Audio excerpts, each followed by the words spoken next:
di sini saya akan menjelaskan tentang perhitungan tikungan spiral sirkel spiral. Kalau kalian lihat di layar saat ini, ada keterangan gambar, ada keterangan soal, dan juga ada soalnya yaitu rencanakan dan gambarkan horizontal alignment dengan bentuk tikungan spiral sirkel spiral. Jika kalian perhatikan di keterangan gambar ini, kita menggunakan NPM ya. Untuk mempermudah perhitungan nantinya saya akan menggunakan NPM 00. Sebelum kita mengerjakan soal ini, lebih baik kalian menyiapkan kalkulator dan juga daftar panjang minimum spiral seperti ini, dan juga daftar untuk mencari nilai P dan juga K seperti ini. Oke, kalau gitu sekarang kita terjemahkan soalnya tadi. Ini hanya saran dari saya aja. Kalau bisa, ketika nanti kalian mengerjakan soal dan ada gambarnya, lebih baik tetap gambarkan soal tersebut, oke? Jadi di sini bisa kita lihat panjangnya 600 meter dengan stasiun 0 plus 000, sudutnya adalah 34 derajat, kecepatan rencana 65 km per jam, dengan tikungan SCS dan juga jari-jari 300 meter yang memiliki E maksimum 10% dengan lebar jalan 3,65 meter. Oke, ada dua poin yang harus kalian perhatikan di sini, yaitu kecepatan rencana dan juga jari-jari. Di sini diketahui kecepatan rencananya 65 dan juga jari-jarinya 300. Tetapi kalau kalian perhatikan di tabel, jari-jari 300 itu nggak ada dan kecepatan 65 juga nggak ada. Nah, karena tidak ada di tabel, jadi kita kesulitan untuk menemukan nilai E dan juga LS. Oleh karena itu, untuk menemukan nilai E dan juga LS dapat kita hitung dengan interpolasi. Jari-jari 300 itu ada di antara jari-jari 287 dan juga jari-jari 319. Sedangkan kecepatan rencana 60 km per jam ada di antara kecepatan rencana 60 dan juga 70. Jadi, kita bisa menggunakan angka-angka yang diketahui di tabel ini untuk menemukan nilai E dan LS min pada kecepatan rencana 65 km. Oke, yang pertama, untuk jari-jari sama dengan 287 meter. Kita gunakan karena 65 ada di antara 60 dan 70, jadi kita tulis dulu. 60 dikurangi 65 dibagi 60 dikurangi 70. Untuk pengerjaan soal ini sebenarnya bisa dibolak-balik, asal kalian konstan aja. Kalau saya kan menggunakan 60 di depan. Tapi kalau kalian mau gunakan 70 di depan juga boleh. Nanti jadinya 70 dikurangi 65 dibagi 70 dikurangi 60. Nah, setelah itu kita masukkan nilai nilai E dari kecepatan rencana 60 di jari-jari 287. Di sini kalau kalian lihat, saya ganti pen dulu ya. Nah, jadi di sini kan jari-jari 287. Nah, kita tarik garis ke kanan dan dapat nilai E di kecepatan 60 yaitu 0,062. Lalu kita lakukan hal yang sama juga untuk jari-jari 287 di kecepatan rencana 70. Kita tarik garis ke kanan. Oke, dapat E-nya 0,079. Setelah itu kita tuliskan di sini ya. Kita tuliskan di sini, tadi 60 dapat nilai E-nya 0,062 dikurangi E. Kenapa E? Karena kan E di kecepatan 65 tidak diketahui. Ya, variabelnya bebas kalian menentukan apa saja, tapi di sini saya menggunakan E dibagi dengan 0,062 dikurangi 0,079. Dan didapatkanlah E pada kecepatan rencana 65 km per jam di jari-jari 287 yaitu 0,0705. Kemudian kita cari nilai LS min-nya. Oke, kita lakukan hal yang sama. Nilai LS min dari kecepatan rencana 60 di jari-jari 287. Kita tarik garis ke kanan. Sebentar, ini saya hapus dulu.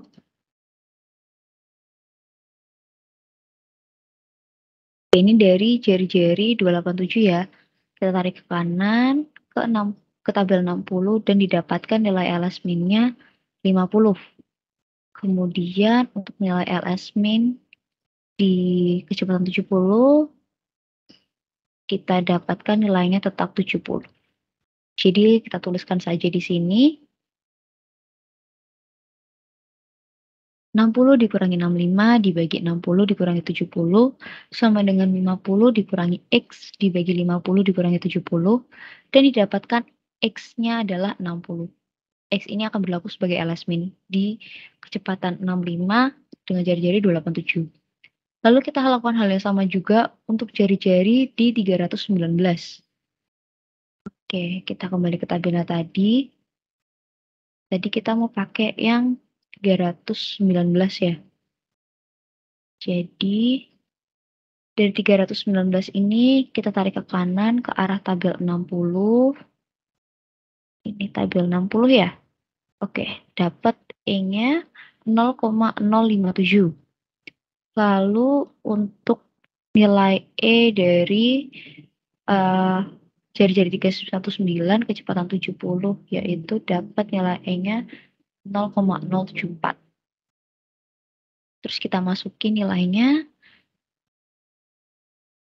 Di sini jadi 60 dikurangi 65 dibagi 60 dikurangi 70 sama dengan 0,057 dikurangi E dibagi 0,057 dikurangi 0,074. Dan didapatkanlah nilai E pada kecepatan rencana 65 km per jam pada jari-jari 319 sama dengan 0,0655. Lalu kita cari juga nilai LS min-nya. Kita cari nilai LS min-nya. Dari jari-jari 319 pada kecepatan 60 dapat nilai LS min-nya 50. Lalu nilai LS min di jari-jari 319 pada kecepatan 70 dapat 60. Oke, sudah kita dapatkan. Jadi tinggal kita tulis saja di lembar jawab kita. 60 dikurangi 65 dibagi 60 dikurangi 70 sama dengan 50 dikurangi X dibagi 50 dikurangi 60. Sehingga X-nya didapatkan 55. Nah, teman-teman, untuk soal yang kita dapatkan kali ini sebenarnya cukup spesial. Karena kecepatan rencananya ada di 65 km per jam. 65 km per jam ini kan berada di antara nilai 60 dan juga 70. Tepatnya ada di tengah-tengahnya. Jadi, sebenarnya ini bisa digunakan dengan cara cepat, yaitu tinggal cara tanya aja. Untuk cara cepatnya yaitu tinggal E di 60 ditambah E dari kecepatan 70 dibagi 2. 0,062 ditambah 0,079 dibagi 2 sama dengan 0,0705. Kemudian LS min-nya juga sama caranya. Tinggal LS min pada kecepatan rencana 60 ditambah LS min pada kecepatan rencana 70 dibagi 2. Dan didapatkan LS min-nya 60. Kalau kita lihat di sini hasilnya sama ya. Jadi terbukti.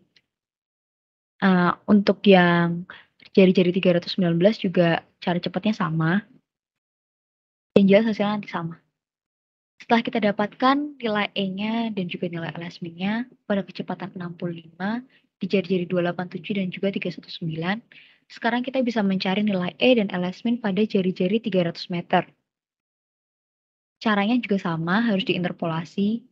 Dan untuk kali ini nggak bisa pakai cara cepat ya teman-teman, karena kan nilainya tidak benar-benar berada di tengah-tengah. Jadi dapat kita hitung dengan jari-jari 287 dikurangi 300 dibagi 287 dikurangi 319. Sama dengan E-nya yang ada di 287 itu 0,075 ya. 0,0705. Ini ya dimasuk ke sini. Dikurangi E dibagi 0,0705 dikurangi 0,0655. Dan didapatkan E pada kecepatan 65 km per jam di jari-jari 300 yaitu 0,0685. Kemudian untuk menghitung LS min-nya juga sama, yaitu 287 dikurangi 300 dibagi 287 dikurangi 319 sama dengan 60. 60 ya, dikurangi X dibagi 60 dikurangi 55. Jadi X-nya sama dengan 57,9688 meter. Setelah kita dapatkan nilai E-nya dan juga nilai LS min-nya, sekarang kita bisa mencari nilai θ S. θ S itu merupakan sudut spiral yang dibentuk pada alinemen horizontal. Nah, θ S ini rumus awalnya itu dari LS atau panjang spiral sama dengan 2θ S dikali RC. Untuk mempermudah perhitungan, jadi saya balik aja rumusnya jadi θ S sama dengan LS dibagi 2RC. Nah, karena yang diminta adalah besar sudut, sedangkan LS dibagi 2RC ini dia satuannya masih meter. Jadi kita harus mencari pengkalinya agar hasilnya itu tetap dalam bentuk derajat. Jadi kita langsung masukkan aja ke dalam perhitungan, yaitu LS-nya tadi 57,9688 dibagi 2 dikali 300 dikali dengan 360 dibagi 2pi. Kenapa dikali 360 dibagi 2pi? Seperti yang saya bilang tadi, agar hasilnya itu tetap derajat, tidak dalam bentuk meter. Kalau misalnya kalian mau pakai 180 dibagi pi juga boleh aja. Yang penting nanti ketika dibagi hasilnya tetap 1. Karena 360 ini merupakan besar sudut dalam satu lingkaran dan juga 2pi ini merupakan satu putaran dalam radian. Jadi kan kalau dibagi hasilnya adalah 1. Yang didapatkan hasilnya adalah 5,5356 derajat. Setelah kita dapatkan sudut spiralnya, sekarang kita mencari besar sudut circle-nya. Besar sudut circle ini memiliki rumus sudut awal dikurangi 2 sudut spiral. Sama dengan sudut awalnya tadi 34, dikurangi 2 dikali 5,5356. Dan didapatkan hasilnya 22,9288 derajat. Theta S sudah didapat, sudut C juga sudah didapat. Jadi kita bisa menghitung LC-nya atau panjang dari circle-nya sendiri. Yaitu dengan rumus sudut C dibagi 360 dikali 2πr. Tadi sudut C-nya 22,9288 dibagi dengan 360 dikali 2 pi 300 dikali 300 sama dengan hasilnya 120,0549 meter. Setelah itu kita bisa menghitung YS-nya. YS ini memiliki rumus awal L pangkat 3 dibagi 6 dikali R dikali LS. Karena L sama LS itu nilainya sama, jadi bisa kita coret. Jadi nanti rumusnya sama dengan L kuadrat dibagi 6 dikali R. Sama dengan, tadi L-nya adalah 57,9688 kuadrat dibagi 6 dikali 300. Dan didapatkan nilai 1,8669 meter. Kemudian untuk XS-nya, itu memiliki rumus L dikurangi L pangkat 5 dibagi 40 dikali RC kuadrat dikali L kuadrat. Karena ada dua nilai yang sama, yaitu L pangkat 5 dan juga L pangkat 2, jadi bisa langsung kita coret aja. Jadi nanti dalam perhitungan sama dengan 57,9688 dikurangi 57,9688 pangkat 3 dibagi 40 dikali 300 kuadrat. Dan didapatkan hasil XS-nya yaitu 57,9147 meter. Untuk penggunaan YS, XS, ini nanti sebenarnya akan terlihat pada gambar. Jadi, kalau kalian kepo di mana letak YS, terus XS itu nanti apa, nanti bisa kita lihat di bagian gambar aja. Terus, sekarang kita akan mencari nilai P bintang dan juga K bintang. Nilai P bintang dan K bintang ini bisa kita dapatkan dari tabel ya teman-teman. Oke, dari tabel ini. Tapi kalau misalnya kita ingat kembali, tadi kita sudah mendapatkan sudut θ S-nya yaitu 5,5356. Tapi kalau kita lihat di sini spiral angle-nya itu kelipatannya setiap 0,5. Yang artinya 5,5356 ini tidak ada di tabel. Jadi kita harus mencari nilai K bintang dan juga P bintangnya dengan rumus interpolasi. Nah, nilai θ S 5,5356 itu kan ada di antara 5,5 dan juga spiral angle 6. Jadi kita akan menggunakan dua ini untuk mencari nilai K-nya. Kalau gitu sekarang kita dapetin untuk nilai K di spiral angle 5,5, yaitu didapat 0,04998465. Terus nilai K di spiral angle 6 didapatkan 0,4998173. Terus kita masukin aja ke dalam perhitungan dan didapatkan seperti ini teman-teman. 5,5 dikurangi 5,5356 dibagi 5,5 dikurangi 6 sama dengan kita masukin nilai K bintangnya tadi 0,4998465 dikurangi K bintang dibagi 0,4998465 dikurangi 0,4998173 dan hasil K bintangnya adalah 0,499844. Kemudian kita cari nilai P-nya. Oke, sekarang kita cari nilai P bintang. Untuk mendapatkan nilai P bintang di spiral angle 5,5. Kita tarik ke kanan. Oke, dapat nilai P-nya 0,007998. Lalu nilai P bintang di spiral angle 6 didapatkan 0,008232. Oke, kita udah dapat nilainya, langsung kita masukin aja ke perhitungan. 5,5 dikurangi 5,5356 dibagi 5,5 dikurangi 6 sama dengan nilai P-nya yang tadi udah kita dapat kita masukin 0,007998 dikurangi P bintang dibagi 0,007998 dikurangi 0,008722. Didapatkan P bintangnya sama dengan 0,00804852.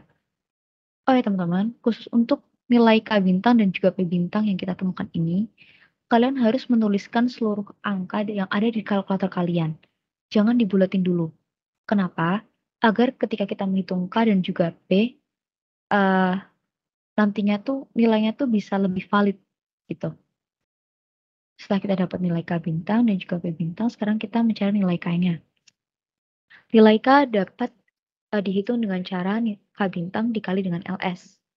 K bintangnya tadi kita udah dapat 0,4999844 dikali dengan LS-nya 57,9688, hasilnya 28,9754 meter.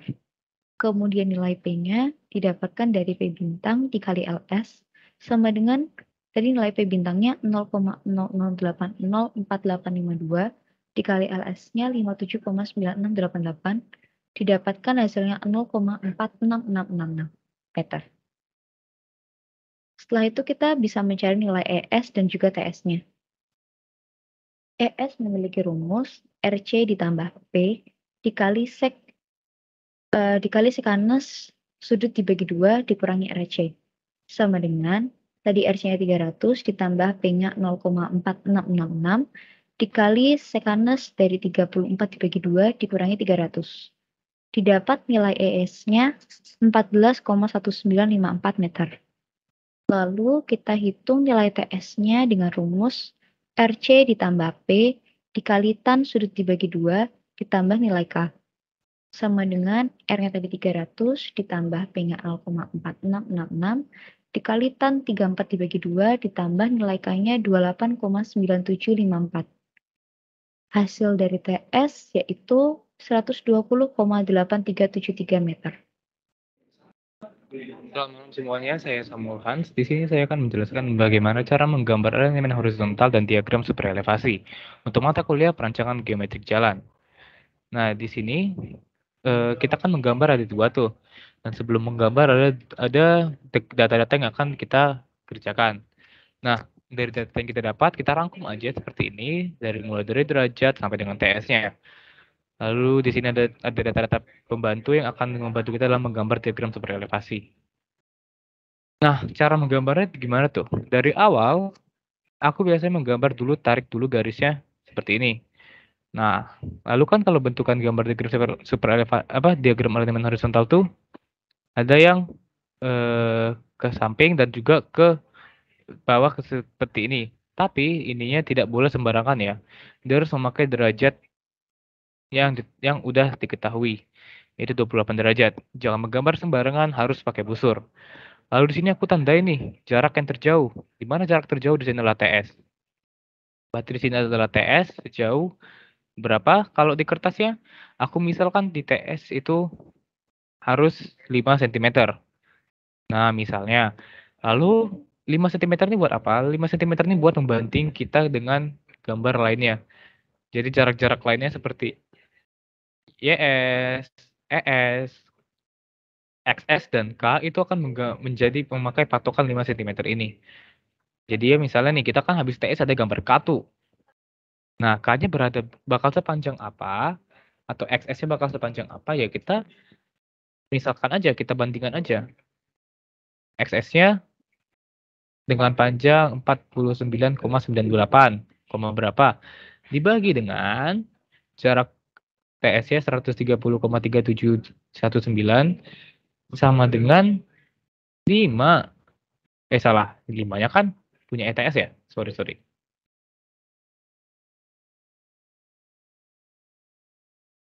X dibagi 5. Berapa X? Segitulah jauhnya XS. Nah, jadi XS ini tarik sejauh berapa X, bersalah berapa, ya jaraknya misalnya segini. Lalu nanti ada lagi yang namanya K. Dan jaraknya juga harus nggak boleh sembarangan ya, harus skalatis. Nah, lalu setelah ini TS, berarti sini TS ya. Ada juga yang di ujung ini ada ST. Sejauh apa? Juga sejauh TS. Berarti ya di sini ST ya. Jaraknya bakal sama. Jadi tarik aja juga 5 cm. Terus ada yang namanya di sini juga untuk XS kan jatuhnya untuk tempat SC ya. Nah, lalu dari XS dari ST juga ada ya sejauh XS yang namanya stasiun CS. Lalu dari TS yang ini kan K. K itu tempat jatuhnya P atau tempatnya apsis. Nah, P kita gambarkan di sini. Kedalaman P itu tidak boleh sembarangan juga, 0,248, skalakan aja, aku misalkan di sini. Hal yang sama terjadi juga di sini, di mana P kira-kira di sini. Lalu, apalagi yang mau kita gambar, itu R. R di sini nggak diketahui ya, R di sini 420 meter. Jadi misalkan aja memakai perbandingan 5 cm tadi, tarik P. Sejauh berapa tadi jaraknya. Lalu di sini juga tarik P. Nah, sudutnya itu harus tegak lurus ya dengan ininya, garisnya ini. Kita tarik sejauh berapa. Mungkin ini nggak nampak, tapi kira-kira nanti bentuknya itu bakal seperti ini di bawahnya. Nah, seperti ini kira-kira. Lalu kita lengkapi aja lagi nih data-datanya. Ada yang namanya data ES. Nah, ES itu nggak boleh sembarangan. ES itu harus nanti selurus dengan ujung R-nya. Jadi kira-kira aja ujungnya di mana, ES-nya di mana, dan ES-nya ditarik sejauh dengan yang diketahui, yaitu 13,2577 dan diskalakan juga. Nah, lalu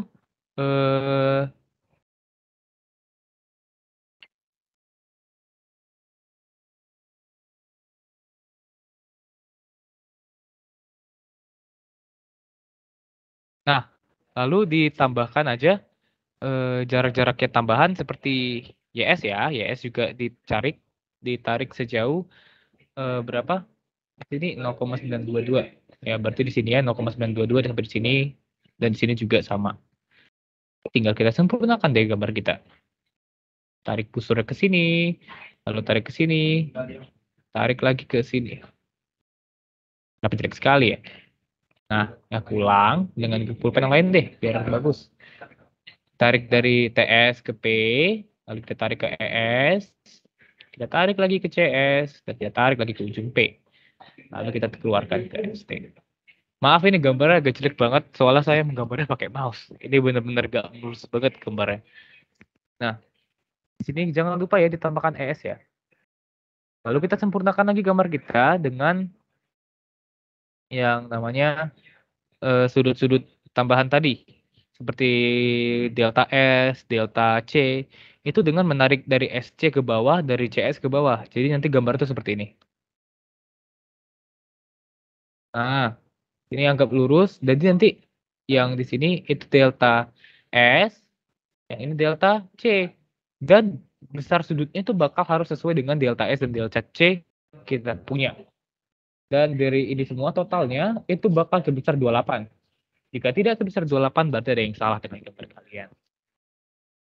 Oke, nah cukup segitu untuk gambar yang alignment horizontal. Kita masuk ke gambar super elevasi. Aku gambar dulu ya diagram super elevasi ya, supaya menggambarkan kalian gimana. Jadi diagram super elevasi itu kan seperti ini nih. Nah,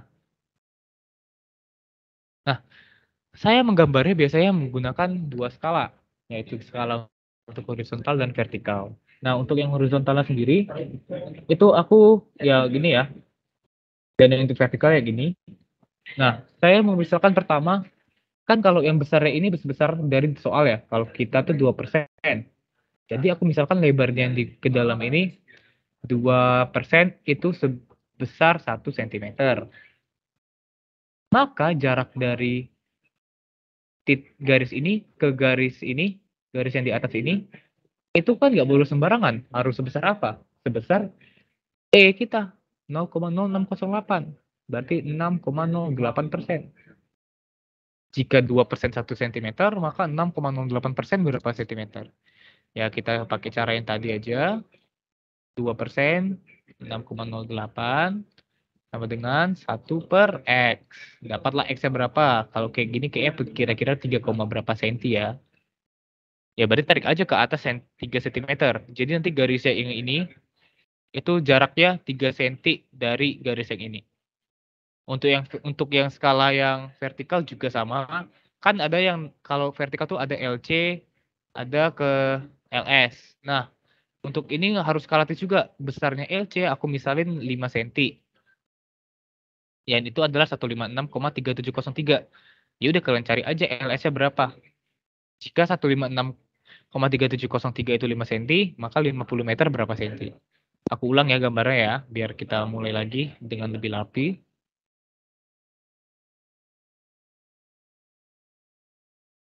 Nah, kita mulai dengan garis batunya dulu. Udah, ini 2%, lebar 1 cm. Lalu kita letakkan gambar LC-nya.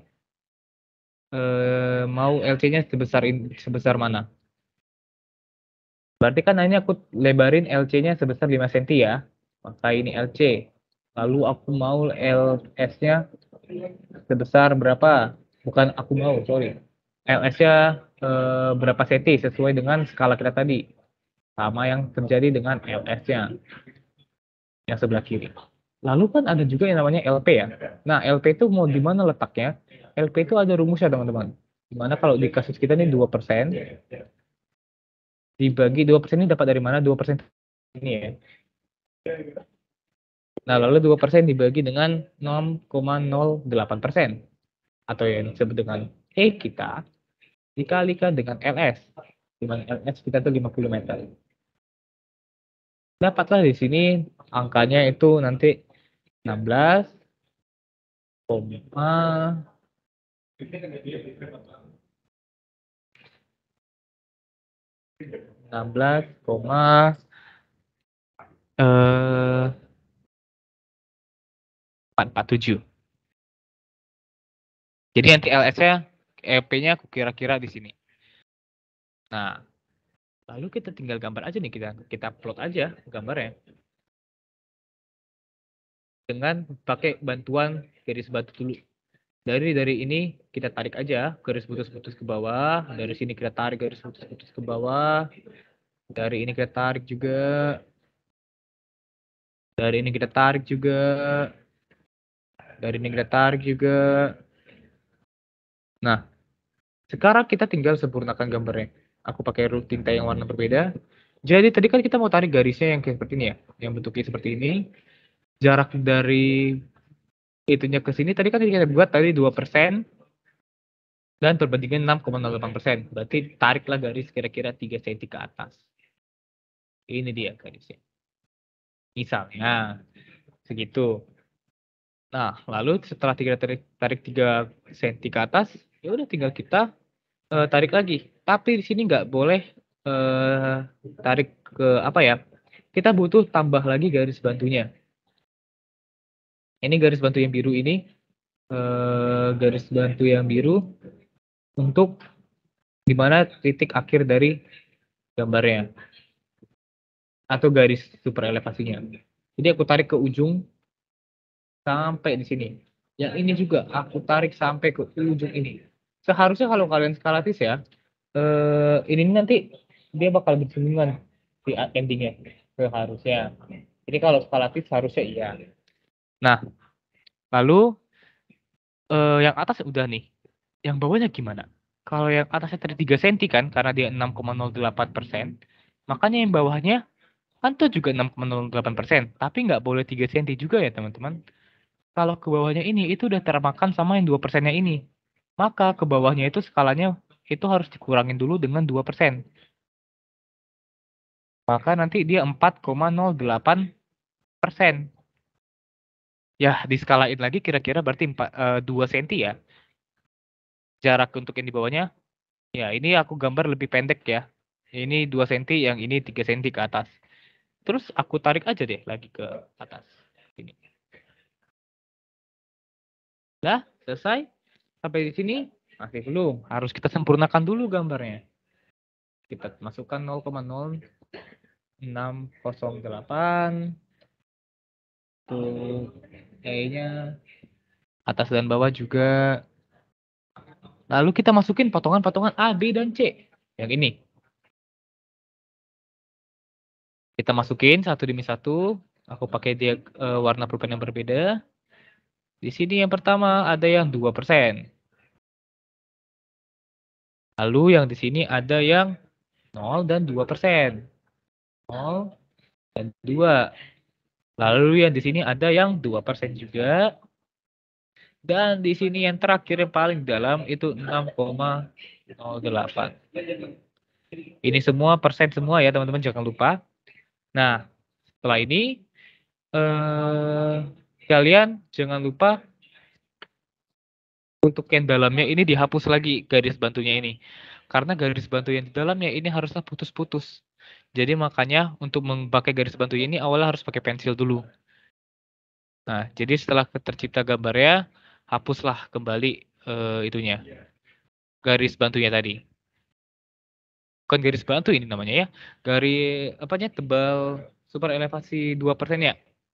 Yang 2% itu harus dihapus terlebih dahulu untuk di dalamnya. Nah, jadi kalau di dalam diagramnya ini harus putus-putus.